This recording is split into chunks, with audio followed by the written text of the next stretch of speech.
Networking. I'll go through this quickly, but I would have to say that we have networking. We put on networking webinars and workshops all the time. They are the least attended because I think there are most people, either you love networking and you're good at it and you don't need to attend a networking webinar, or if you're like me, you hate the word networking and it gives you makes you nervous and you don't even want to attend a webinar on it. But networking is the #1 most important thing that you can do on your job search. And the way the hiring system works in this country, people think that all they need to do is get up and put their loungewear on and hide behind their computer and click the submit button on Indeed. And you could do that for 8 hours a day and you're highly unlikely to find work, especially if you have a gap in your resume or if you are in transition, because the online systems are going to weed you out. They're going to weed you out because you have a gap, or they're going to weed you out because all the keywords on your resume don't reflect the job posting. So 80% of all jobs are found through connections. And I think that number is low. So and I'll give you the example. I require anybody who wants to work with FlexProfessionals to submit their resume into our database. We actually do look at everybody's resume, but most people don't. But when you submit your resume and you come into our system, it does go into a black hole.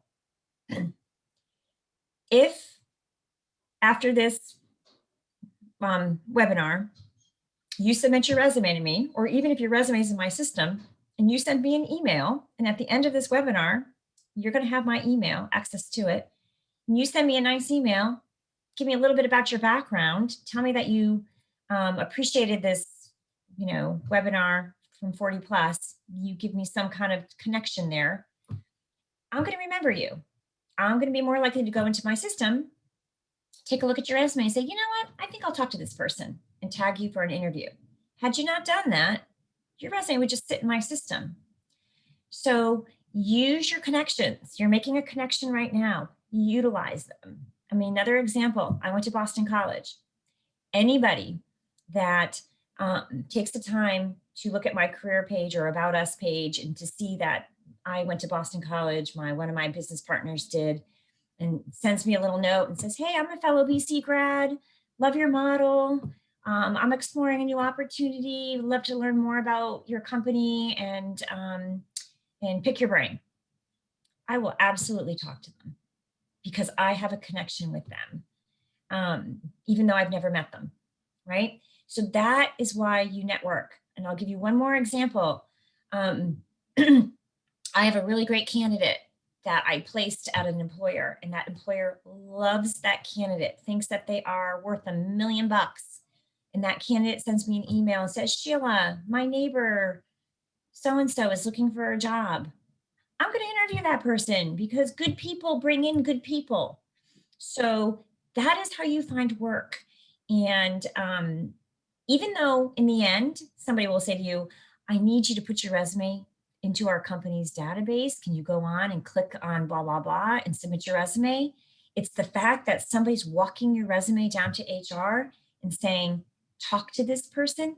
That's how you're going to get a job, especially if you have gaps. So start going public with your job search and talking to people.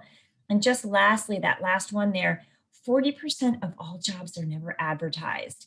Those are the best jobs. The best jobs you can find are often from meeting somebody and the light bulb goes off and they go, oh yeah, we're really busy in HR right now. I could really utilize somebody for this problem that we have. Companies hire you because they have problems or opportunities. And that's the kind of jobs that you can then go in and create your own job based on your own skills. And those are the best ones in the end. So networking is super important. So how do you do it? Here's just some super just some quick tips for people with gaps. Reconnect with your professional network. They remember you as a professional. They don't remember you as, they don't know you as a caregiver. They don't know that you feel rusty. All they remember you is your work product. Sometimes you might have to reconnect with them and remind them a little bit about what you did. A lot of our reentry professionals say, I don't want to go back to the company I worked for. I don't even want to do what I used to do. So I'm not going to reconnect with my professional network because they're not going to help me. Yes, they can help you. Um, the controller that you knew, even though you did project management, they might be doing being work at a different company and that needs a project manager. They might know other people. They're likely to refer you. So don't discount your professional network and don't forget about the people who used to work for you because now they may be in a position to hire you, in a position to hire. So we've got a great story about a woman who had a 20-year career break and she maintained her relationships. She was in sales and she maintained her relationships with her customers. And when she went back in a biz dev role for a company, all those people that she used to work with have moved up in the government and they were now in a position to hire her company. So that's a great strategy. Go back to school, sharpen a skill, learn a new technology. A, it's going to give you confidence. B, it's going to allow you to take that, use that software and list it down as part of your skills. It's going to give you some technical jargon that you can then use in an interview.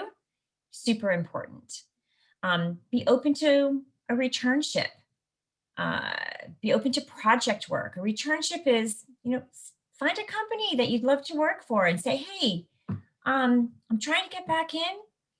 I think I'd be really good at X, Y, and Z. Would you be interested in sort of an internship opportunity? Allow you to test out your skills. You can add some value. It gives you something to put on your resume. And that is a great way. Offer up your services. Do some volunteer work to get some work product on your resume. If you are into doing digital marketing and you're looking for your next gig and you want to get into digital marketing, do digital marketing for a volunteer organization to get some more substance on your resume. That's called smart volunteering. It's aligning your volunteer work with your career goals.